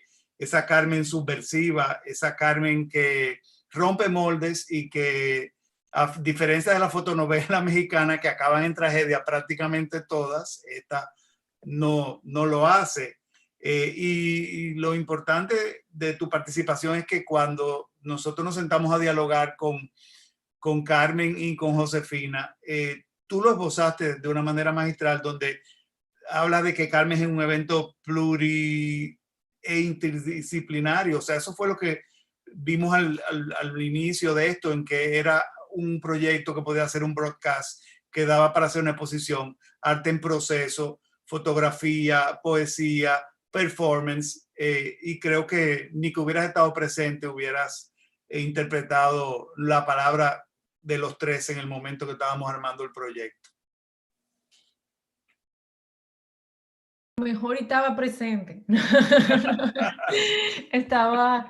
Mira, sí, claro, es que el trabajo de Josefina, de por sí yo lo veo como un trabajo interdisciplinar, ¿no? Desde el trabajo ya anterior a todo esto. Aquí lo que yo veo es que, como decía, como especie de rizoma se ha extendido hacia otras áreas, ¿no? Como que se va reproduciendo. Nos muestra Josefina que su trabajo no está enraizado en una cosa, sino que puede convertirse en muchas cosas, ¿no? Y yo creo que eso lo que hace también es, pues, cuestionar, ¿no? Esta manera que tenemos de ver el objeto, lo que leemos, lo que tenemos como algo estático, algo que se queda en la página, ¿no? Y yo creo que en este caso, yo tengo muchísima curiosidad de ver las próximas reproducciones que se harán de este proyecto, cuando este proyecto se convierte en una exhibición, cuando este proyecto se convierte en una especie de radionovela o podcast, sea como sea que se reproduzca de esa manera, porque también lo que logra desde mi perspectiva y la perspectiva de otros críticos que también han abordado el trabajo de Josefina, es que la obra de Josefina, al contrario de a veces de lo que pensamos como gran literatura, no se queda en ciertos círculos. El trabajo de Josefina no se queda en mi salón de clase, ni se queda conmigo, ni se queda con uno que otro crítico. El trabajo de Josefina lo lee, lo ve, lo escucha, lo siente. Por ejemplo, yo entrevisté a una centinela que había como una especie de guardia que había en un evento de Josefina, y mientras estaba el evento de Josefina pasando adentro del lugar de concierto, del salón, yo estaba con ella afuera preguntándole, doña, ¿usted está leyendo el libro? Y ella, sí, yo voy por esta página, yo estoy muy contenta, yo te estoy diciendo esto. El libro llega ahí. Cuando yo enseñé una clase de 29 estudiantes en la Universidad Estatal de Nueva York en el 2015, varios de ellos eran dominicanos, ¿sabes? No sé, habían como unos 10 dominicanos, 11 dominicanos en esa clase. Ellos le llevaron el libro a su mamá, una de ellas en especial, Samantha. La doña vino después a Newport, donde yo trabajaba, y la doña me dice, usted no sabe cómo yo me identifico con esa Kay, ¿no? Entonces, y empezaba ahí, y empezó a hablar del libro. Entonces, para mí, eso ya como pedagoga, como crítico, como consumidora de textos, eso para mí lleva la experiencia de la lectura a otro nivel, porque lo que hace es hacer que no se quede en estos círculos de élite ni nada más, sino que también se convierte en una experiencia social humana. Y eso es de lo que invitaba, un ejemplo, Camila, en invitación a la lectura, en ese texto que cité, en que encontremos nuestro espíritu de diferentes maneras, que nos conectemos como lectores, no solo con lo que leemos, sino con el entorno y con la gente que está allí. Y yo creo que el texto, reproducirse de esa manera, nos invita a ver la lectura, no solo de las letras, sino también ver la exhibición como un texto, ¿no? La radionovela como otro texto, ¿no? El proyecto visual como otro texto que podemos también leer. No sé si eso... Sí, sí, y a partir de lo que dice, yo creo que sería importante que el evento visual, este colectivo que está en pleno proceso creativo, considere incorporar unos breves textos de ustedes para ese catálogo de exposición que podemos hacer también en torno a todo este proyecto de Carmen. Yo creo que sería genial que ustedes hagan una síntesis cada una de lo que han presentado hoy y presenten por lo menos 2 folios con todas estas ideas que creo que merecen ir más allá de quedarse en un YouTube, que sí, bien, lo puede consultar mucha gente, pero que creo que también merece la lectura y el intercambio de ideas que ustedes han producido en esta noche. Bueno, colectivo tenemos un contrato. Jennifer, yo sé que tú eres anticontrato, pero aquí ya hay un contrato. Sí, y como decía Sharina ahorita, y por eso justamente te hice la pregunta, Sharina, y voy a leer ahora unos comentarios que pusieron en YouTube, en el canal. Precisamente por eso te hacía la pregunta, Sharina, de hacer la conexión con el trabajo anterior de Josefina Báez y de Ion the Theater, porque realmente esto es parte de la consistencia del trabajo de Ion the Theater desde que se fundó en 1986, o sea, imagínense ustedes. Cuando, ¿verdad? Incluso gente que está escuchando esta transmisión ni siquiera habían nacido. Entonces, esa consistencia, y de hecho mi pregunta siguiente tiene que ver con eso, y la voy a combinar con un comentario que acaba de hacer Pauline Kolstad en el chat de YouTube. Mi pregunta siguiente es sobre ampliar, Sharina, tú lo decías al final, y lo comentabas ahora, lo reiterabas ahora también, este énfasis en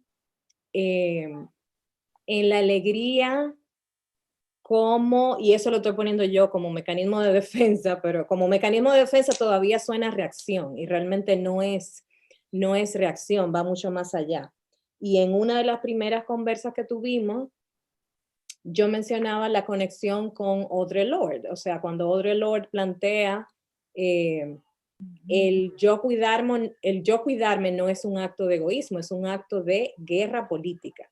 O sea, estos colectivos, como decía Sharina ahorita, quienes estamos siempre fuera de la historia, estos grupos de los que forma parte Carmen y que Jennifer hacía la revisión histórica al inicio, generalmente se les niega también esa posibilidad, o sea, la posibilidad de no estar solamente sobreviviendo, sino realmente viviendo desde la alegría y viviendo desde la plenitud y viviendo desde lo que hay. Entonces los comentarios de Pauline Kolstad dice, me gustó la lectura de Sharina de que Carmen sabe buscar la felicidad en toda ocasión. En República Dominicana no nos parece algo fuera de lo normal, pero al pasar el COVID en Estados Unidos no nos damos cuenta del optimismo dominicano ante las adversidades. Entonces, está esa primera pregunta para Sharina, y Jensen Ortiz también pregunta a Sharina, bueno, para que la anote, si no yo te la recuerdo ahorita, ¿cuál fue su impresión sobre la confluencia que existe entre la música popular y Carmen?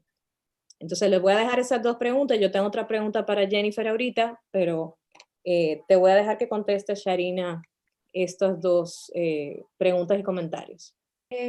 Esther, si me puede nuevamente, porque la pregunta de Pauline, ¿era una pregunta o La de Pauline es un comentario. Yo sí lo uní con mi pregunta de el tema del autocuidado y el tema de la alegría como actitud en Carmen, pero que como tú explicabas ahorita, eso está en muchos de los personajes de de Josefina Báez y en todo este trabajo de Ion B Theater desde 1986. Lo de Pauline te lo comentaba, lo agregaba por el comentario que ella hace. Pauline, hola y gracias por ese comentario. Mira, Esther, lo digo desde las coyunturas de hoy, ¿no? Pongo el trabajo de Josefina en las coyunturas sociales, históricas de hoy. En un mundo en el que hay tanto, pues ya de por sí hay tanto que reprochar, ¿no? En términos de odios, de todo, demás, que no quería entrar. Yo creo que la propuesta del trabajo de Josefina no es luchar contra eso, no es contrarrestar eso, sino concebirse, existir, experimentar el amor como una manera de crear otro espacio que esté desprovisto de todo esto. Es un acto, como hablabas de Audre Lorde, es un acto obviamente de supervivencia en este caso, porque depende de eso. Es un acto de Conrad Willis and Plain, por ejemplo, en el que a pesar de que, y es este libro se convirtió en mi Biblia, yo le llamaba mi Biblia, porque todas las noches lo tenía ahí a la cabecera y leía lo que podía en esos momentos en que no podía encontrar la belleza en mi día a día, ¿no? Acudía a Conrad Willis and Plain.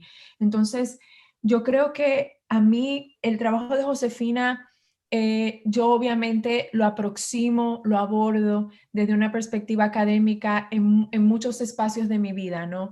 Pero en otros espacios de mi vida me aproximo a él, lo abordo, lo dejo también que me enseñe a vivir en la belleza y esa propuesta de armonía con las adversidades que propone Josefina Báez en cada uno de esos textos, ¿no?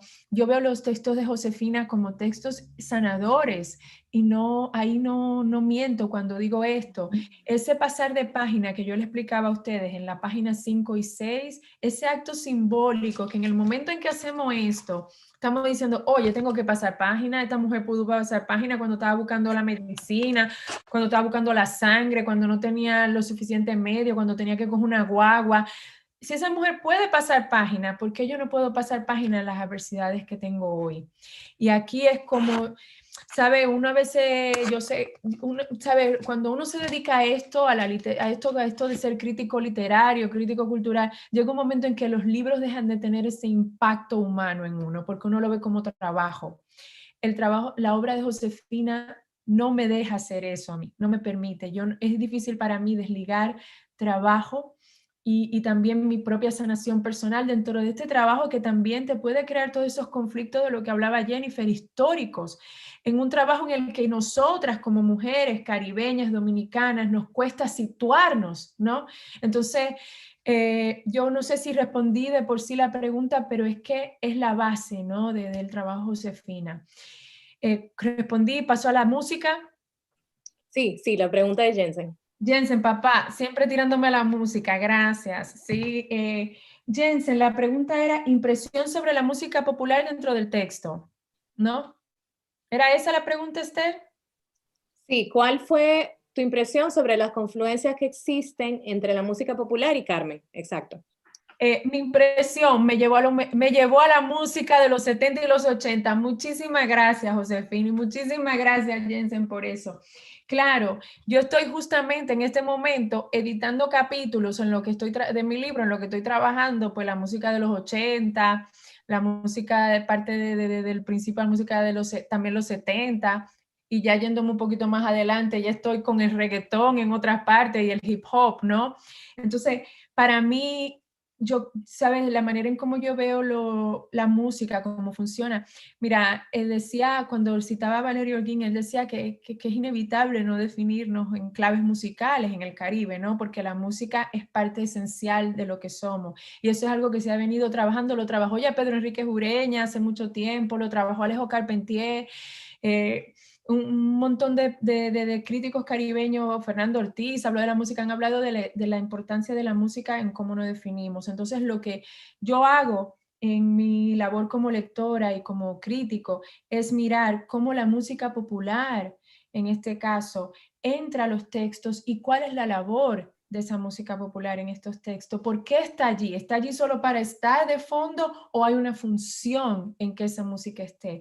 Entonces, con las confluencias, lo que yo veo ahí es que estamos, como decía yo antes, la música nos ayuda a situar a Carmen en un contexto diferente al contexto de esta alta cultura en el que surge la Carmen de Mérimée y miren cómo acabó, muerta, ¿no? Entonces, claro, esta Carmen no está en ese mundo, sino que la trae a nuestra propia realidad, a nuestras memorias musicales, ¿no? A nuestras memorias sónicas. Entonces, si bien quizá a veces cuesta decir, ay Dios, tengo que leer y tal, y luego tú ves de un momento un fraseo ahí de Félix del Rosario, ¿qué hace eso? Pues te lleva a una memoria musical, ¿no? A una memoria sónica que te conecta de algún modo con un texto desde uno de los sentidos, ¿no? Entonces ahí yo veo esas confluencias. A mí me parece que es muy importante las confluencias entre ritmo. Carmen es súper rítmica. Yo tenía un montón de ejemplos también. Un ejemplo, cuando ganan la voleibolista, ¿qué hace? Pónmelo ahí que te lo voy a partir, ¿no? Entonces, claro, entonces ahí tenemos en ese momento el pónmelo ahí que te lo voy a partir. Todos sabemos a qué se refiere. Sin embargo, aquí se subvierte, aquí entra la música y con la misma música, Carmen está subvirtiendo el mundo en el que las mujeres han sido violentadas y ella toma el pómelo ahí que te lo voy a partir para decir a la que estamos partiendo es quizá a la rusa o a la gringa con la que estamos jugando a voleibol, ¿no? Pero somos las mujeres que la pusimos, la partimos. No hay un hombre que esté haciendo esto. Entonces ahí vemos cómo hasta la música aquí nos está hablando. Jensen, no sé si contesté tu pregunta, pero podemos hablar de esto en otro momento. Bueno, Linda, yo creo que contestaste la pregunta, sí. Ya nos fuimos todo el mundo a todas las referencias musicales. Yo quiero, para seguir, hacerle una pregunta a Jennifer, porque ahorita me puso a pensar con la conversación, y lo mencionaste también en tu intervención, pero contestando una de las preguntas de Carlos, ampliaste sobre el tema de la vestimenta y cómo se utilizaba en la época colonial. Por ejemplo, esas prohibiciones de qué tipo de ropa podía utilizar cada quien precisamente para reforzar la jerarquía en la época colonial. Entonces, me pusiste a pensar, justamente este semestre yo estoy dando la clase de teoría sociológica clásica, los fundadores y fundadoras de la disciplina de sociología, y uno de los fundadores de la disciplina, Simmel, que no es tan conocido como Marx, como Weber, como otros, uno de los temas que estudió fue el tema de la moda. Y me hiciste recordar que la primera vez que yo leí ese texto, yo que a veces como feminista me encuentro la moda un poquito superficial y no sé cuánto, pero me obligó a verlo como socióloga y dije, pero claro, tiene toda la razón. Entonces Simmel plantea que la moda tiene la función de integrar a la persona a la sociedad, a su comunidad, es una forma de mostrar que es parte de su comunidad o de su grupo, lo que sea, pero al mismo tiempo le permite, en la época moderna, esto no aplicaría a la época colonial necesariamente, pero no sé, pero al mismo tiempo le permite mostrar su individualidad y mostrar su creatividad. Entonces, esa conexión me lleva a preguntarte si tú puedes ampliar sobre qué otros símbolos o qué otras conexiones tú ves en la vestimenta de Carmen en la fotonovela. O sea, ¿qué más te trae? Porque de hecho decías ahorita, yo me enfoqué en 3 escenas, pero realmente te hizo pensar en muchas cosas más. Entonces, con ese conocimiento que tú tienes y con eso que has planteado, con el tema de la vestimenta y los símbolos y la importancia que tiene, porque a veces lo vemos como algo superficial, como, bueno, ya, es la ropa que me pongo, que mentira, no es así. ¿Qué otras cosas viste en la fotonovela? Bueno, sí, eso de la ropa tiene mucho significado. Y hay una académica que se llama Tamara J. Walker, que creo que trabaja en una universidad en Toronto, que escribió sobre un libro que se llama Exquisite Slave, Clothing, Race Clothing and Race en colonial Perú. O sea, esclavos exquisitos, la ropa y la raza en el Perú colonial.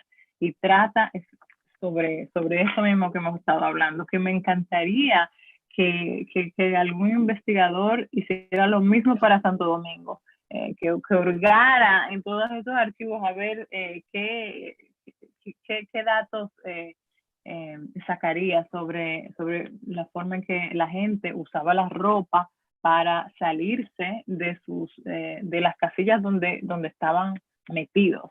Pero ella dice que los esclavos no tenían acceso a géneros de ropa finos, entonces tenían que buscársela al estilo de nuestra Carmen, buscársela de cualquier forma para vestir ese tipo de ropa y confundir al enemigo.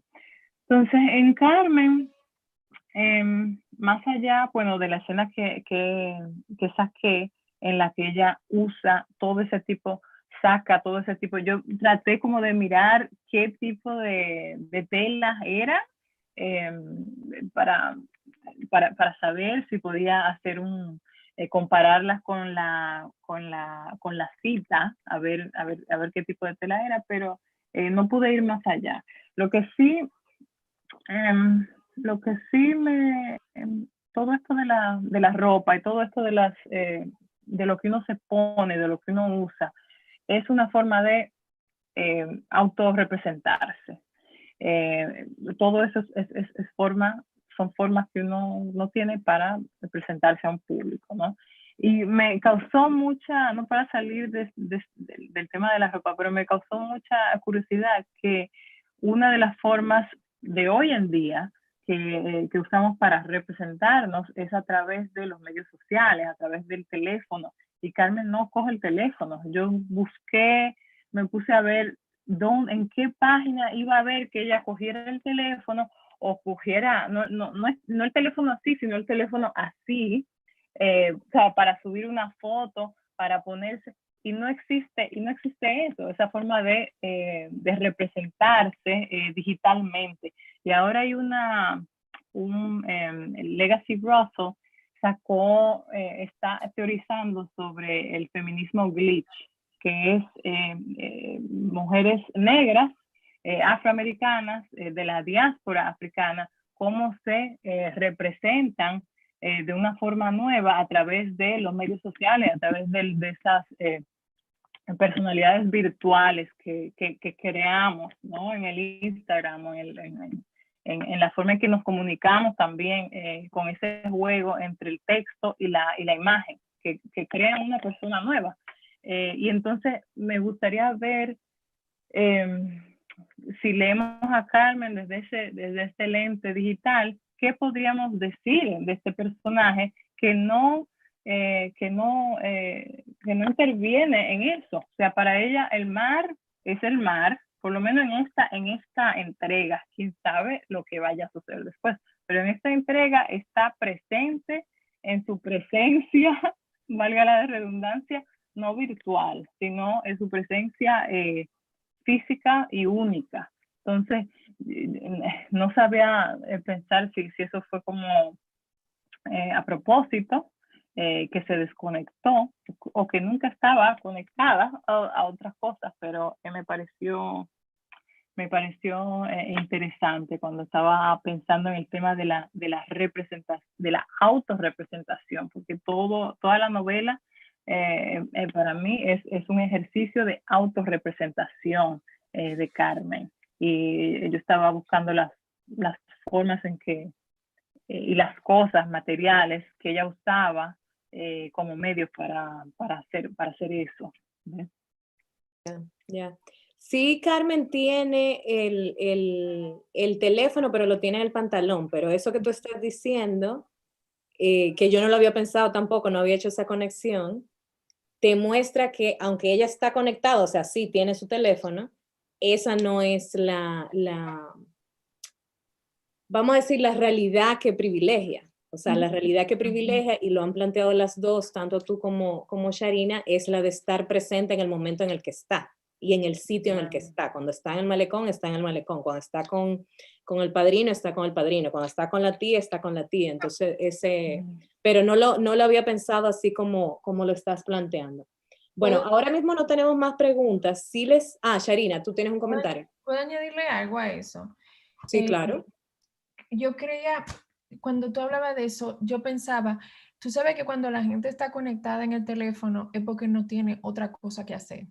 Carmen no tiene tiempo, ¿me entiendes? Carmen no tiene tiempo para esto, aparte de que está viviendo en el presente y demás. Ella sabe que tiene el acceso al teléfono cuando necesite comunicarse, pero ella está resolviendo las necesidades básicas.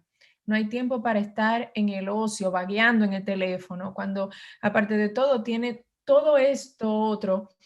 Yo creo que aquí hay una propuesta, y yo lo pensaba mientras tú hablabas. Yo creo que Jennifer, y esto a lo mejor podíamos pensarlo juntas, si tú quieres, con ese contrato que hemos firmado con Carlos Acero, pero yo creo que aquí lo que hay es una propuesta, aparte de vivir en el presente, de no también ser víctimas de estas otras imposiciones, ¿no? Porque no olvidemos que el acceso a la tecnología, este hiperacceso, también es otra imposición dictada, ¿no? Que es de lo que hablaba un poco Rita Indiana Hernández, por ejemplo, en Papi, si no vamos a hacer comparaciones, que hay otros sistemas de esclavitud del capitalismo, y este es uno de esos sistemas de esclavitud, el estar pegado del aparato, ¿no? Entonces, podríamos tú y yo pensarlo si tú quieres y ver qué tal. Te quería decir que miren tu trabajo, que me parece súper importante y súper chévere lo que tú estás haciendo en la página 14. Cuando tú hablas de esto de la autorrepresentación, del quitarse los encajes, ahí hay una parte donde ella le dice, pero caliente estoy yo, espérenme que me voy a quitar estos encajes.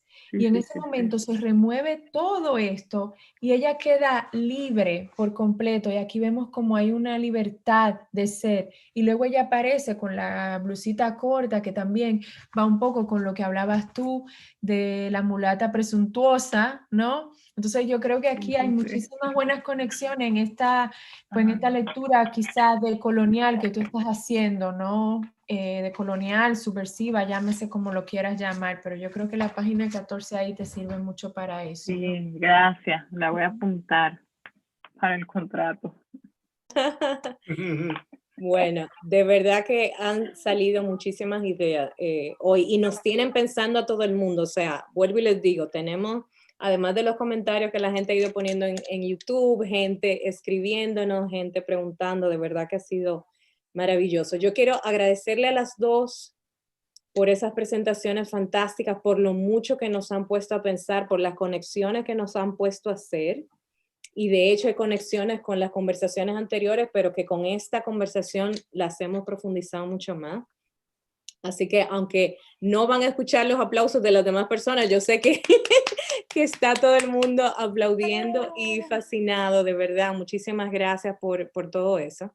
Sí, les voy a pedir las referencias que han mencionado, por ejemplo, Jennifer, la referencia que tú mencionabas del libro ahorita, pásamelo por aquí por el chat para yo ponerlo en el chat de YouTube, porque puede haber personas que le pueda interesar también. Y entonces ya para cerrar le voy a pedir a Carmen Inés, como hicimos al inicio, que otra vez comente sobre el proyecto, dónde está disponible la fotonovela, las mariquitas y todo eso. De verdad, muchísimas gracias otra vez, Jennifer, muchísimas gracias otra vez, Sharina. Esto ha sido, hablando de exquisito, esto ha sido, y hablando de los sentidos, ha sido exquisito para los sentidos, de verdad que sí.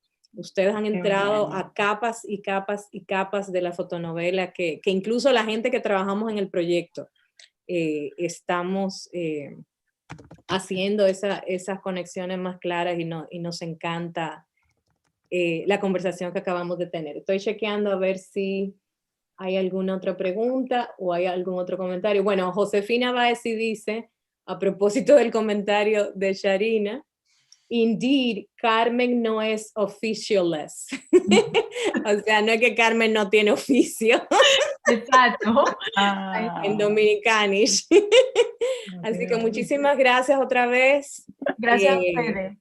Sí. Gracias. No, gracias. Agradecida y honrada, de verdad. Gracias. El proyecto es muy rico, tiene muchas capas, así que... Eso sí es verdad, eso sí es verdad. Entonces, bueno, las personas que están en YouTube, les voy a poner ahora las referencias que nos compartió Jennifer, que mencionó ahorita. Sharina, también, si hay alguna referencia que mencionaste que quieres que pongamos, me las pasas por ahí también, y vamos entonces a cerrar con Carmen Inés para cerrar con esta actividad, con esta conversa, bueno, que llevamos 2 horas súper entretenidas con esta conversa súper chula. Muchísimas gracias, mujeres, otra vez.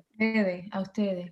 Gracias, Sharina, gracias, Jennifer. Y mientras hablaba Jennifer sobre lo del celular, recordaba que Carmen sí tiene una sesión con su celular, haciéndose selfies, con sus flores en la cabeza. Así que te doy esa primicia.